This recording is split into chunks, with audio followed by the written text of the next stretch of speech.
نفل نماز میں سجدے کے دوران دنیاوی حاجات کی دعا مانگنا دلی دل میں صحیح ہے؟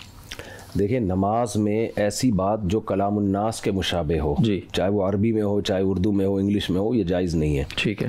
تو سجدے میں نفل میں بھی آپ دعا مانگیں، بے شک آپ دنیاوی حاجت مانگیں، لیکن الفاظ وہ ہونے چاہیے جو قرآن و سنت سے ثابت ہیں. صحیح. جیسے آپ ربنا آتنا فی الدنیا حسنۃ وفی الآخرۃ حسنۃ وقنا عذاب النار، اے اللہ دنیا میں بھی پاکیزہ زندگی دے، آخرت میں بھی. تو اس میں آپ نیت کر لیں کہ دنیا میں اچھی زندگی، ظاہر اچھی زندگی وہ ہوتی ہے جس میں انسان خوشحال ہوتا ہے، اچھے اعمال کی توفیق مل رہی ہوتی ہے، عافیت والی زندگی ہوتی ہے. تو اس طرح کی نیت انہی دعاؤں میں کر لی جائے. ٹھیک ہے. لیکن ایسے الفاظ سے دعا مانگنا جو کلام الناس کے مشابہ، اللہ وہ میری جو آئس کریم کی دکان ہے وہ اس میں کسٹمر بھیج دے، میری دودھ کو سستا کر دے، پیٹرول کو سستا کر دے، تو اللہ اگلی دفعہ کسی اور کو لے آ، تو یہ سب چیزیں جو ہے یہ کلام الناس کے مشابہ، یہ عربی میں بھی مانگیں گے تو بھی ٹھیک نہیں.